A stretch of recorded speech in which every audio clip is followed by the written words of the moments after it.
이사야 선지자가 활동하던 시절은 지금부터 한 2700여 년 전 정도 됩니다. 그때는 초강대국이 있었는데 아시리아 제국이라고 여러분 세계사 시간에 들어보셨을 거예요. 아시리아 제국이 이스라엘의 북쪽에 이렇게 자리하고 있었습니다. 오늘날로 얘기하면 미국이나 중국 같은 나라입니다. 그리고 유다는 그냥 우리나라인 거고요. 우리나라보다 더 못한 나라겠죠. 우리나라 정도면 지금 꽤 괜찮은 나라니까요.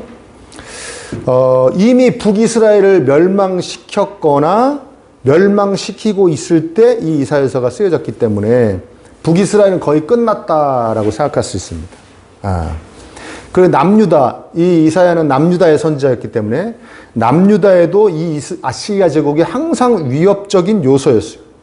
유다는 자신들의 선택지가 딱 두 개뿐입니다. 첫 번째는 뭐냐면 아시리아의 거에 종속돼서 식민지가 돼서 그냥 살아가는 것인데, 이거는 선택할 수가 없는 게 뭐냐면 아시리아 제국은 그 어떤 나라와 민족을 점령하면 그냥 놔두질 않아요. 다 흩어버려요. 거기 기존에 있는 백성들을 다른 나라로 이주시키고 다른 나라에 있는 백성들을 그 점령한 나라에 넣어서 피를 섞어버립니다. 그러니까 민족성을 말살시켜버리고 종교도 섞어버려요. 종교도 하나의 종교만을 섬기지 못하게 합니다. 너네 뭐 섬겼어? 너네 여호와 하나님 섬겼어? 그래, 그 여호와 하나님도 얼마든지 섬겨. 그러나 이것도 섬겨야 돼. 이신전도 지어야 되고, 그래서 함께 섬겨야 하고 종교도 섞어버려요. 아주 고도의 전략이죠. 그러니까 이 유다로서는, 하나님 나라의 백성으로서는 그 아시리아에 종속되어 사는 건 선택할 수가 없어요. 그럼 또 한 가지의 선택지가 뭔가, 남쪽에 있는 아시리아 제국보다는 조금 덜 힘센 이집트를 의지하는 거였어요. 이집트.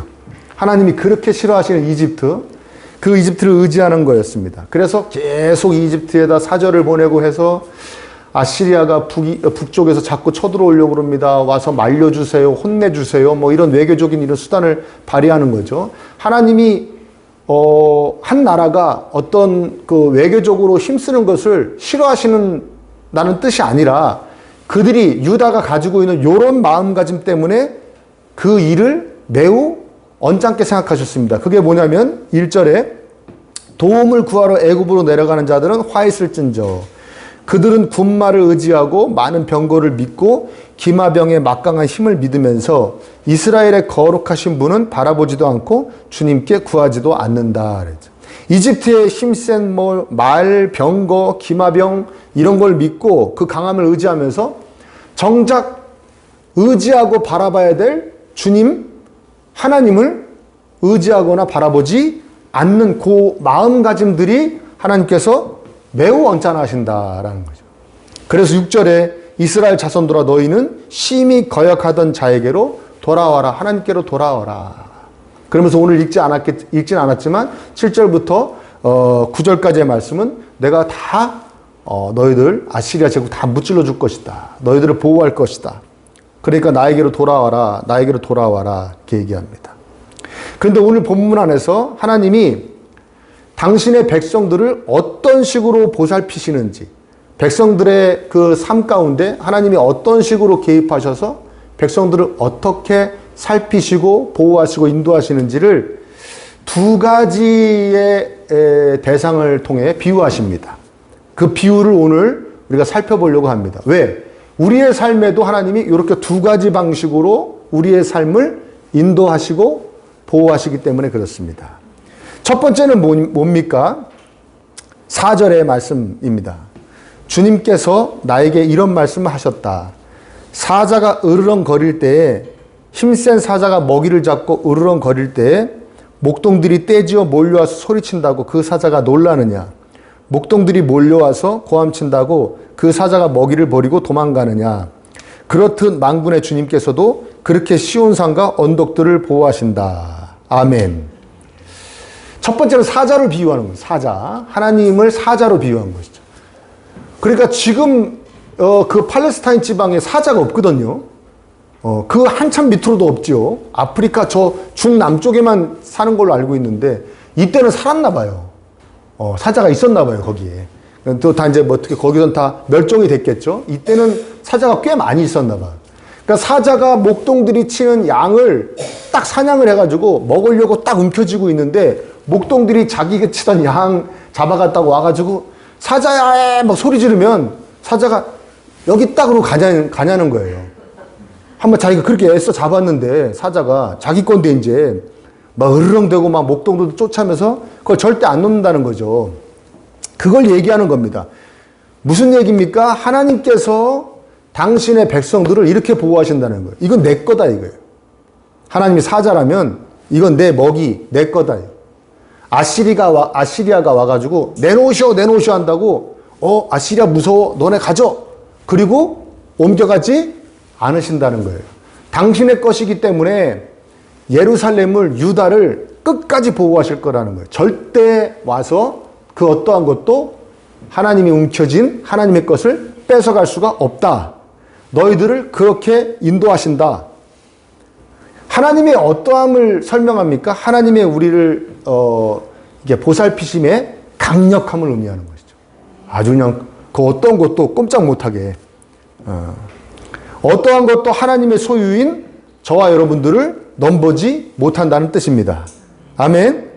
사자가 자신의 먹이를 지키듯이 하나님 강력한 힘으로 당신의 백성들을 지키시고 보호하시고 인도하신다는 것이죠. 성경에는 이러한 증거들이 많이 나오죠. 형언할 수 없는 강력한 능력으로 당신의 백성들을 보호하시고 인도하신 그런 일들이 많이 일어나는데 대표적인 게 뭡니까? 홍해를 가르신 사건이죠. 홍해를 가르신 사건. 당신들의 백성들을 딱 피할 수 있게 하신 다음에 그 다음에 그 쫓는 이집트 적들을 다시 홍해를 넘치게 하셔가지고 그들을 다 없애버리시는 그 하나님의 그 엄청난 능력의 그 손길을 우리가 볼 수가 있는 것입니다. 하나님이 사자같이 우리를 지키시고 인도하신다. 두 번째 비유는 뭡니까? 5절의 비유입니다. 새가 날개를 펴고 둥지의 새끼를 보호하듯이 만군의 주님께서 예루살렘을 보호하신다. 감싸주고 건져주며 다치지 않게 뛰어넘어서 그 도성을 살리신다. 그렇죠? 하나님을 또 어디에 비유하고 있는 겁니까? 새끼를 보호하고 있는, 새끼를 기르고 있는 어미새에 비유하고 있습니다. 어미새가 둥지 안에 있는 새끼를 보호하는 것이죠. 여러분 우리가 어떤 무슨 동물에 관한 다큐멘터리 같은 거 보면 가끔 이런 거 나오잖아요. 새 둥지가 있고 거기에 갓 부화한 알에서 깨어난 새끼들이 있는데 어미가 막 계속 먹이를 막 실어 나르죠. 자기가 잡아가지고 자기가 일단 먹었다가 토해서 이렇게 막 새끼들한테 막 분배를 해주지 않습니까? 새끼들은 날지도 못하죠. 잘 걷지도 못합니다. 그런데 안타깝게도 나무를 잘 타는 짐승이나 뭐 표범이나 이런 거나 아니면 뱀 같은 것들이 새 둥지로 팍 접근해 오죠. 그 새끼들을 잡아먹으려고. 그러면 어미새가 난리가 나죠. 어미새가. 왜? 어미새가 그 표범을 이길 수도 없고 뱀을 이길 수도 없어요. 그러니까 어떻게 하냐면 세상에 들어보지 못한 하이톤의 짹짹임으로, 그쵸? 막 울면서 날개짓을 막 하죠. 그거로라도 어떻게 얘네들이 표범이나 아니면 뱀이 그거로라도 어떻게 좀 딴 데로 갔으면 하는 거지 막 아무것도 아닌데 그러고 막 있어요. 그런 거 본 적 있으십니까? 안타깝죠. 그렇죠. 가가지고 내가 짝대기로 때려주고 싶죠. 표범이나 뱀을 때려주고 싶은데 그게 난리가 나죠. 어미새에게는 뾰족한 해결책이 없어요. 막 날개짓해서 바람 일으키고 막 그렇게 시끄럽게 울어서 소리를 내는 것 빼고는 없습니다. 그런데 학자들은 이 5절을 어떻게 해석하냐면 하나님의 사랑을 강조한 표현이라고 그래요. 어미새의 그 새끼새를 향한 간절한 마음, 그것을 표현한 것이 바로 5절이라고 얘기합니다. 근데 저는 이 부분이 와닿지가 않았어요. 왜냐면 이 부분만 읽으면 그 다큐멘터리가 생각이 나요. 이게 하나님에 대한 비유로 맞는 것인가? 너무 무기력한 모습이 아닌가? 그렇죠? 우리가 만약 그 새끼새라면 하나님 우리를 그렇게 하고 계신다는 거 아닙니까? 우리한테 막 표범이 오고 막 뱀이 막 큰 뱀이 막 우리를 막 공격하려고 오는데 하나님은 저 위에서 짹짹짹 막 이렇게 하고 막 계시다는 그 상황 자체가 조금 아닌 것 같다. 이거는 하나님을 표현한 게 좀 아닌 것 같다라는 생각이 들었죠. 나중에 이제 하나님이 이제 깨달음을 주셨지만 그게 뭐냐면 얼핏 보면 그렇다는 거예요. 하나님께서 때로는 우리 삶 가운데 우리를 보호하시고 도와주시는 그 모습이 어미새가 새끼를 도와주고 싶은 마음은 간절한데 어떻게 손쓸 수가 없는 것 같은 그런 모양새일 수가 있다는 거예요. 모양새가.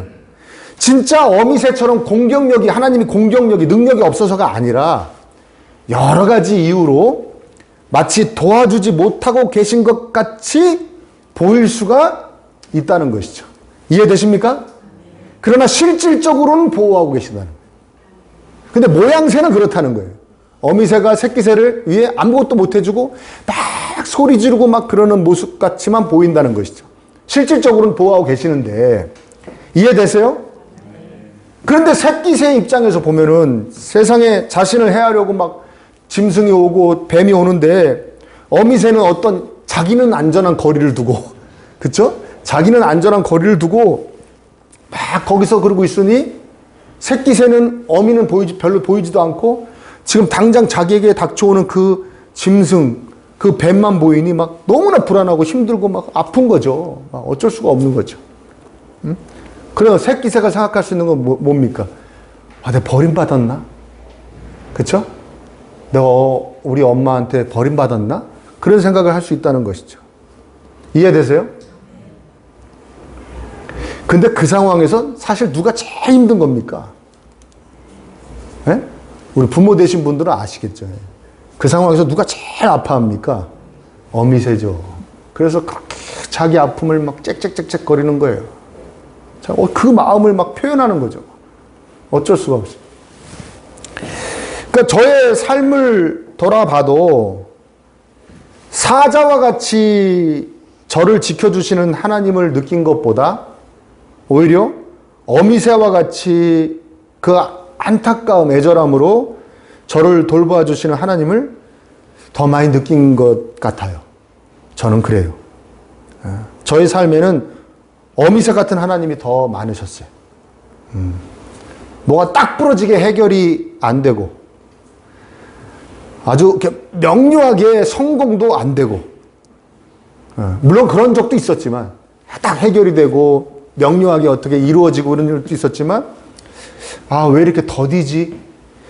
아, 이거 어떻게 하면 좋지? 안절부절 못하고 하나님이 함께 해주시는 건 맞는 건가? 나를 바라보고 계시는가? 막 이런 생각까지 들 정도로 막 막막할 때가 꽤 많이 있었던 것 같아요. 여러분은 어떠셨어요?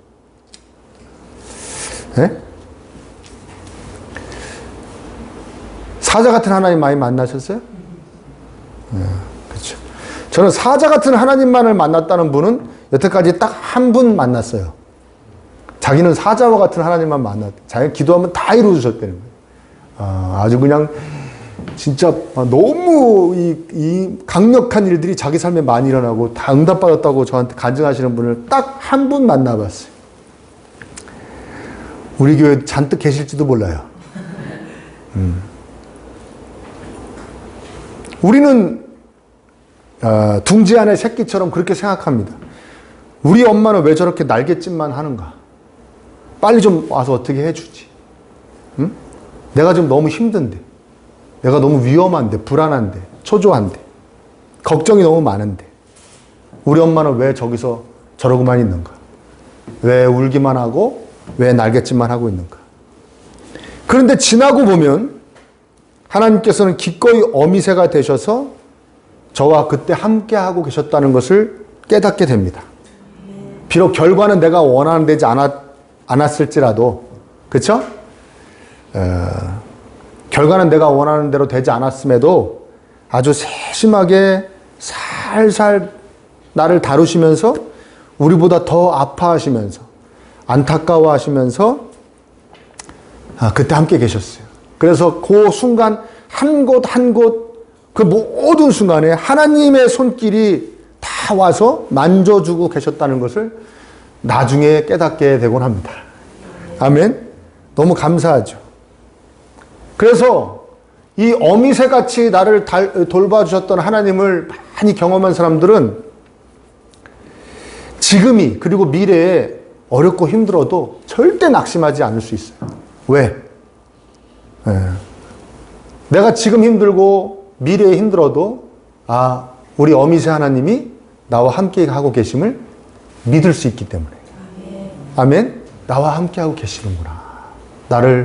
나보다 더 아파하시면서 나를 보호하고 계시는데, 그러나 사자같이 못해주시는 이유가 있어. 그러니까 이유가 있으니까 나는 우리 어미새같이 나를 다루어 주신 하나님을 믿고 신뢰하고 이분을 의지해서 내가 힘을 내야지. 이게 낙심하고 일어설 수 있게 되는 것이죠. 그러니까 하나님은 우리를 돌보시는데 사자와 같은 하나님으로 우리를 돌보시기도 하고요. 그때는 우리는 하나님의 어떤 강력함을 체험하는 것입니다. 능력을 체험하는 것이고요. 또 때로는 어미새 같은 하나님의 돌보심을 통해 하나님의 마음, 우리를 향한 마음, 나를 향한 간절한 그 사랑의 마음을 깨닫게 되는 것이죠. 아멘. 그러니까 우리 늘 명심해야 돼. 하나님은 우리를 그런 사자같이, 어미새같이 우리를 돌보신다. 그러니까 우리가 하나님을 의지함에 있어서도 이 두 가지를 명심해야 됩니다. 나를 사자같이 돌보시는 하나님, 어미새같이 돌보시는 하나님. 하나님이 두 가지 방식으로 나를 돌보고 계신다는 걸 명심해야 됩니다. 여기서 이제 드는 의문점 하나. 아니, 그러면 그냥, 새끈하게, 어느 영화에 그 단어가 나온 걸 내가 잊어버릴 수가 없는데, 새끈하게, 아니야, 사자같이 하시지. 그쵸? 좋잖아요. 그쵸? 빡 하면 빡 하고, 그쵸? 이렇게 기도하면 이렇게 빡 해주고, 저렇게 해달라고 그러면 저렇게 빡 해주시고, 그쵸? 아픈 것도 좀 팍 해주고, 없어지고 막 이러면 좋잖아요. 근데 왜 이렇게 사자같이 매번 해주시지 않나? 이렇게 부작용이 있어서 그래요. 늘 이렇게 우리를 이렇게 이루어 주시고 형통하게 하시고 막 고쳐 주시고 해결해 주시고 막 이러시면은 우리가 기뻐하지도 감사하지도 않게 됩니다. 그 심지어 어떻게 내가 기도를 열심히 해서 이렇게 된 거야. 누가 기도를 열심히 해서? 내가 기도를 열심히 해서, 내가 신앙생활 열심히 해서 이렇게 된 거예요. 다 자기 공로로 돌립니다. 자신의 공로가 돼요. 이게 제가 제 생각을 얘기한 게 아니라 신명기 8장에 이 말씀이 나와요. 내가 너희들에게 복을 막 베풀어주고 정말 너희들이 한번 경험해보지도 못한 땅에 들어가서 그들이 기르던 거 막 너희들한테 주고 막 재산을 주고 성읍도 막 주고 막 이러면 너희들이 이렇게 생각한다는 거야. 이 재물은 내 능력과 내 손의 힘으로 모은 것이다.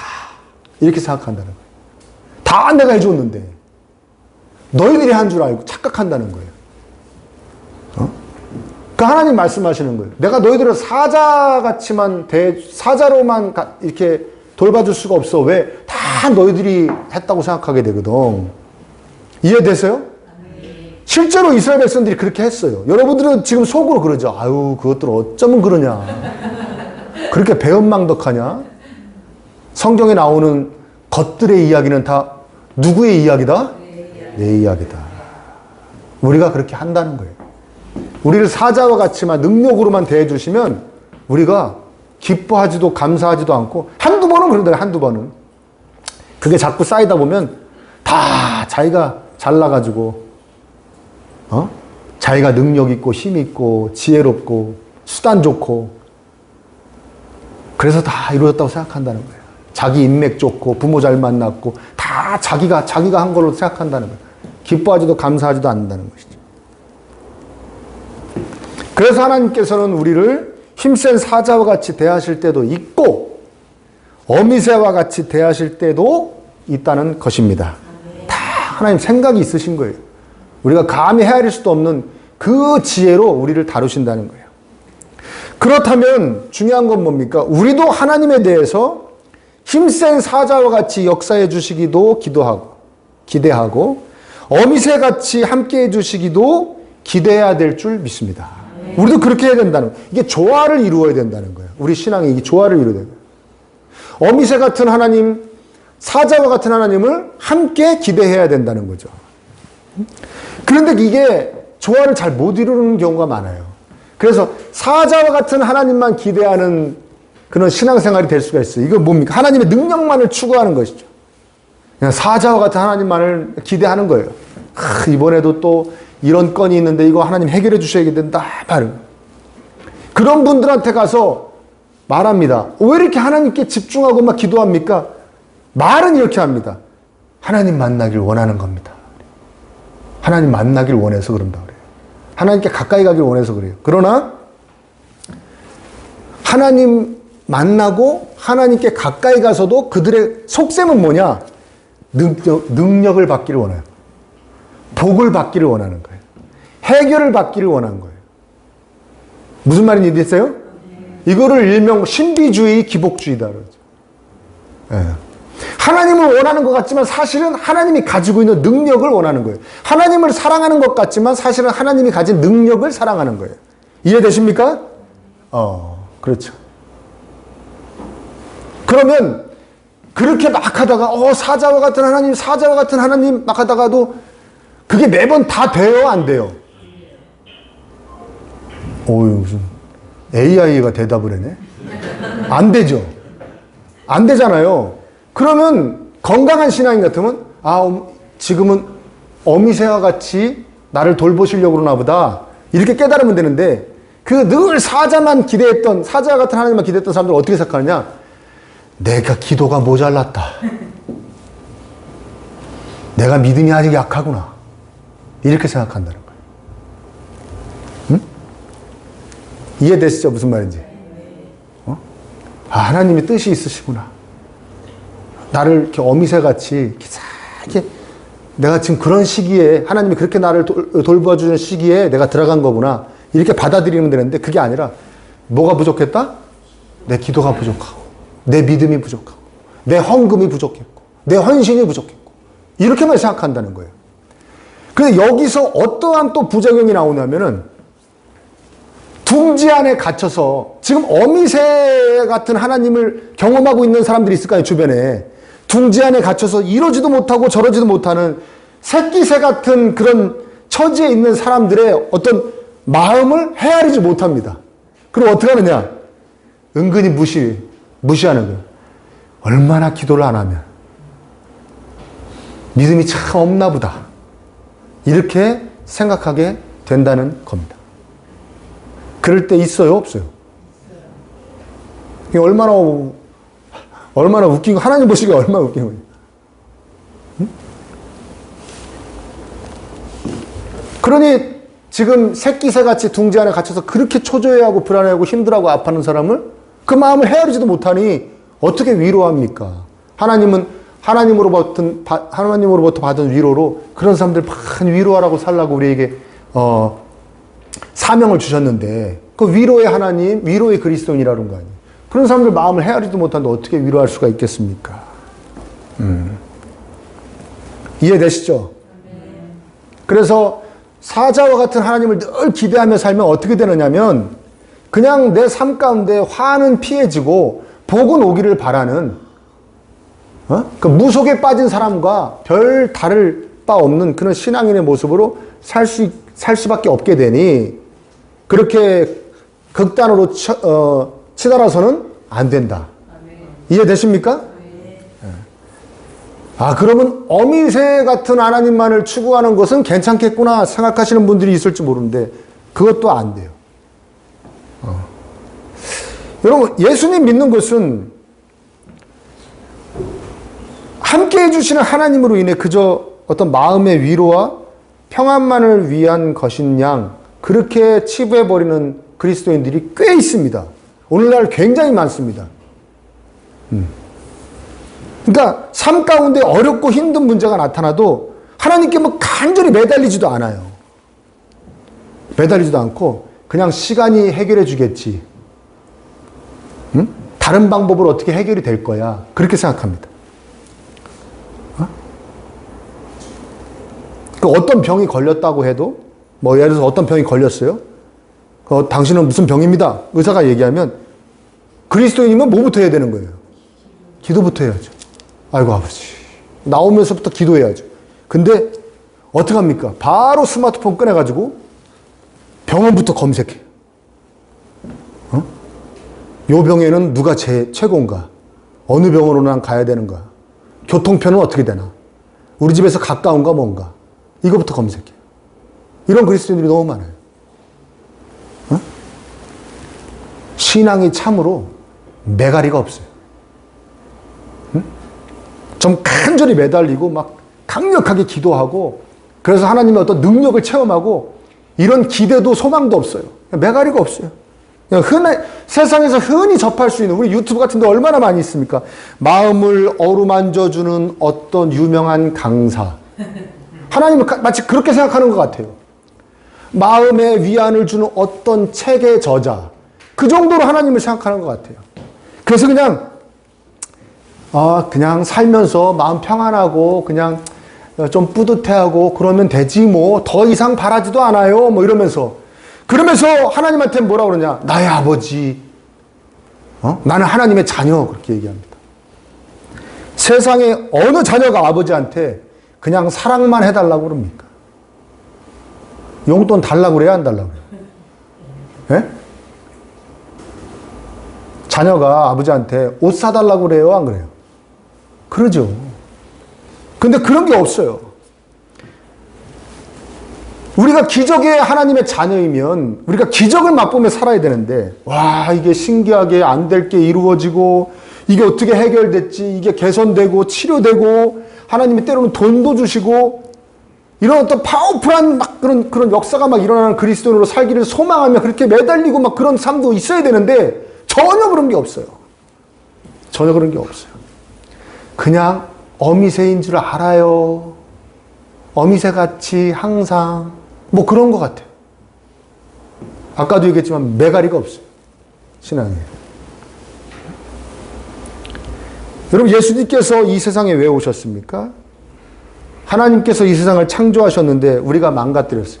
그러나 하나님은 우리가 완전히 망가뜨렸지만 그걸 다시 회복시켜서 우리도 회복시키고 온 우주도 회복시킬 수 있는 능력이 있으심을 증명하려고 예수님이 이 땅에 오신 거예요.